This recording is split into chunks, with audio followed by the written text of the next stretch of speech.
আজকে মালদায় প্রায় আমরা রেকর্ডে জানি 39 লক্ষ মানুষ, কিন্তু অ্যাকচুয়ালি যখন নতুন সেন্সাস রিপোর্ট হবে আমাদের ধারণা যে প্রায় 5 মিলিয়ন পিপল এখানে থাকেন।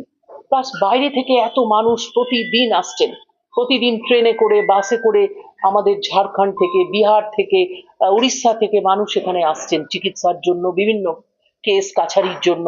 তাদেরকে প্রোটেক্ট করবেন কি করে? যে মালদা এবং মুর্শিদাবাদ আমাদের পশ্চিম বাংলার একটা অন্যতম মোস্ট সেন্সিটিভ, মোস্ট স্ট্র্যাটেজিক এবং সিকিউরিটি পার্সপেক্টিভ থেকে অত্যন্ত ভালনারেবল স্পট, এ ব্যাপারে কোনো সন্দেহ নেই। এবং সেই সঙ্গে আমি অ্যাড করছি যে স্পটগুলো আমি বলতে চাই যে একদম হটস্পট, তার মধ্যে রয়েছে মোথাবাড়ি, তার মধ্যে রয়েছে ইংরেজ বাজার যেটা আমাদের হেডকোয়ার্টার, তার মধ্যে রয়েছে সুজাপুর এবং তার যে মানে যে কুখ্যাত নামে পরিচিত আমাদের কালিয়াচক, সেই সঙ্গে রয়েছে আমাদের বৈষ্ণবনগর, আর বৈষ্ণবনগরের সঙ্গে লাগা আমাদের এই শামসেরগঞ্জ বিধানসভা। এই প্রত্যেকটি জায়গা হচ্ছে হটস্পট।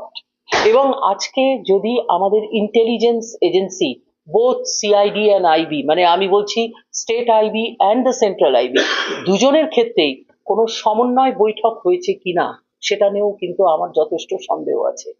যে পিআইবির মাধ্যমে নির্দেশিকা জারি হয়েছে জেলায় জেলায়, এবং হটস্পটগুলোকে একদম মানে সুনিশ্চিত করে লিস্ট জারি হয়েছে, যার মধ্যে মালদা মুর্শিদাবাদ আছে। এবং সেই মালদা মুর্শিদাবাদে বলা হয়েছে যে এখানে মক ড্রিল করতে হবে, মক সিকিউরিটি ড্রিল করতে হবে। সারা ভারত জুড়ে বলে দেয়া হয়েছে যে কিভাবে সেই ড্রিল হবে, অর্থাৎ লাইট ব্ল্যাকআউট হলে কি হবে, বা আমাদের যারা বয় স্কাউট বা এনসিসি রয়েছে বা সিভিল ডিফেন্স গ্রুপ রয়েছে। আমি শুনেছি যে এখানে সিভিল ডিফেন্সের খুব একটা ভালো কোনো আধিকারিক বা কোনো গ্রুপই নেই। আমি শুনেছি যে এখানে যারা এনওয়াইকেএস বা এনসিসি চালাচ্ছেন তাদের উপরে সরকারের সেরকম কোনো সুব্যবস্থা বা কন্ট্রোলই নেই। তাহলে পরে তারা কিভাবে করবেন কাজটা, কাদের দিয়ে করবেন? এটা তো রাজনীতিক নেতার কাজ নয়, এটা সরকারের কাজ। মানুষকে এডুকেট করা, এবং আমাদের যে ভালনারেবিলিটি আছে, আমরা ইংরেজ বাজারে 2 কিলোমিটারও দূরত্ব নয় যেখানে আমাদের বর্ডার। এবং আপনারা এটা জানেন যে ইংরেজ বাজার আমাদের জেলার হেডকোয়ার্টার হওয়া সত্ত্বেও একটা বিরাট সংখ্যক একটা জায়গা সেটা হচ্ছে আনফেন্সড, কমপ্লিটলি আনফেন্সড। এবং কালকে আমি যখন নিমতিতা থেকে, অর্থাৎ এটা দক্ষিণ মালদা লোকসভা কেন্দ্র, আমি পরিদর্শন করছিলাম, আমি যখন স্পিড বোটে যাচ্ছি তখন আমি দেখছি যে আমাদের এই নিমতিতা এলাকার দুপাশ, মানে একদিকে বৈষ্ণবনগর এবং একদিকে শামসেরগঞ্জ বিধানসভা, সেখানে কিন্তু একদম কমপ্লিট সাইলেন্স। কারুর মধ্যে, আমি মাঝিদের সঙ্গে কথা বলেছি, কেউ ঠিক মতো জানে না। ভাঙনের দূষিত এলাকার মানুষের সঙ্গে কথা বলেছি, কেউ ঠিক মতো জানে না যে কি হতে পারে এবং কি হতে চলেছে। তো আজকে যদি আমরা সাধারণ মানুষকে এডুকেট করতে না পারি, তাহলে ভাবুন ওই নিমতিতা এলাকাতে সম্পূর্ণ রিভারাইন বর্ডার হচ্ছে উইদাউট ফেন্স, এবং সেখানে আমরা বসে আছি। যেখানে আপনারা লড়াই দেখছেন পাকিস্তানের বর্ডার, সেখানে প্রচুর ফেন্সিং রয়েছে, 3-4 লেয়ার জুড়ে সিকিউরিটি রয়েছে। এখানে কি আছে? সে কারণে আমার মনে হয়েছে যে কোঅর্ডিনেশন মিটিং এবং ইন্টার ডিপার্টমেন্টাল কোঅর্ডিনেশন মিটিং এই ধরনের এমার্জেন্সি পিরিয়ডে হওয়া একান্তভাবে দরকার। এখানে রাজনীতি করার কোনো প্রয়োজন নেই। আমি শামসেরগঞ্জের যে এলাকা দিয়ে উনি ভ্রমণ করে গেছেন সেই এলাকাতে আমিও গিয়েছিলাম, মানুষের সঙ্গে কথা বলেছি, এবং তাতে আমার মনে হয়েছে যে আমরা ফাঁকা আওয়াজ দিয়েছি, আমরা দাঙ্গা চাই না, দাঙ্গা চাই না। দারুণ বলেছেন উনি, খুব পাওয়ারফুল ওয়ার্ডস, আমি সেটা শুনেছি এবং টুইট করেছি। কিন্তু আমার প্রশ্ন হচ্ছে যে এই দাঙ্গার মাস্টার মাইন্ড কারা? এই দাঙ্গা ঘটালো কারা?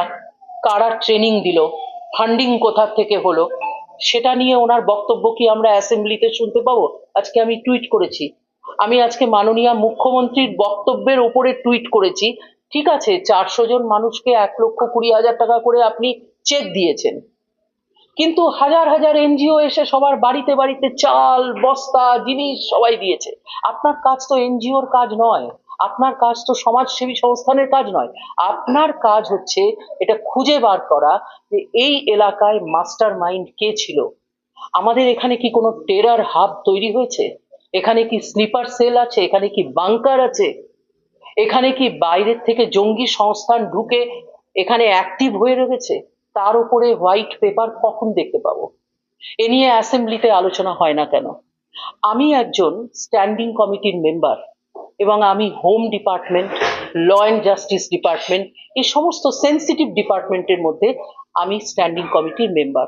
এবং একজন মেম্বার হিসাবে আমি আজকে মুখ্যমন্ত্রীকে টুইটের মাধ্যমে অনুরোধ করেছি যে অ্যাসেম্বলিতে সেশন ডাকা হোক, স্পেশাল সেশন, এবং এই বিষয় নিয়ে আলোচনা হোক। আজকে আমাদের মালদা হলো, মোথাবাড়ি হলো, শামশেরগঞ্জ হলো, সোজা পেহেলগাম। এবং দেখুন চিত্রটা একই ধরনের, pattern of attack based on religion. এটা কোত্থেকে আসছে? এর মধ্যে কোনো মিল তো নেই। এটা তো আমাদের দেখতে হবে। আমরা যদি না দেখি তাহলে এই যে 50 লক্ষ মানুষ যারা এখানে বসবাস করছেন তাদেরকে আমরা কিভাবে সুরক্ষিত রাখবো?